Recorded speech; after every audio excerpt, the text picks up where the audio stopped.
Unmanned aerial vehicles, also known as drones, have been a key in the war on terror, but critics say there must be more transparency in when and how they are used. Congressman Thornberry recently introduced a bill that would require the armed forces to immediately notify Congress each time a drone is utilized in any lethal or capture operation overseas outside of Afghanistan. He joins us now to discuss the bill. Good to see you. Thanks.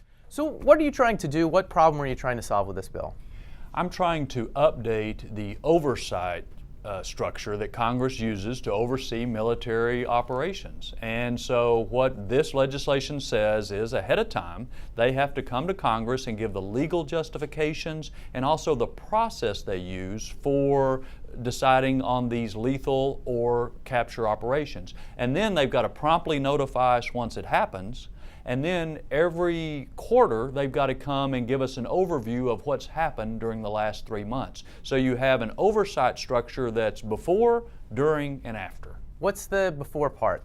They have to say, hey, we want to go get this guy in Somalia? No, they have to come and say, here's the legal authorities we are relying upon for these kinds of operations. Here's the policy considerations we thought about, and here's the process we use for determining who a target may be.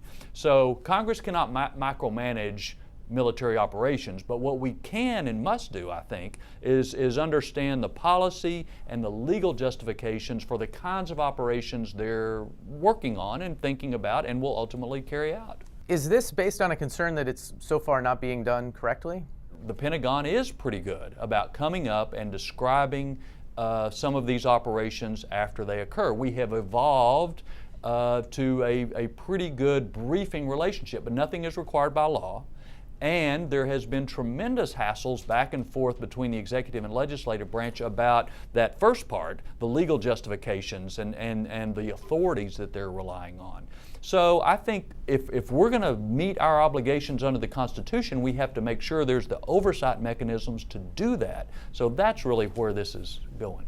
Drones are a new type of warfare, and we are not in the type of conflicts that we might have been in decades or centuries past with declared wars with start dates and end dates. Is that what this is about? Yeah, it is about that. And I would say also it's not limited by geography in at least the terrorism fight.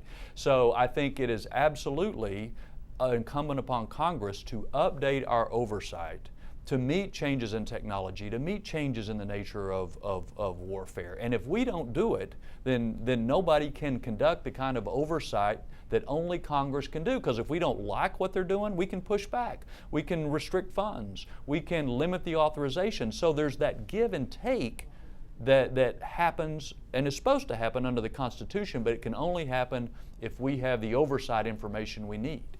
Last thing, is this a bill you think the president would sign?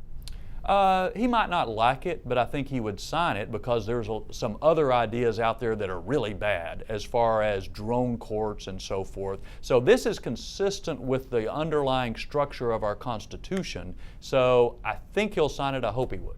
Congressman, thank you. Sure.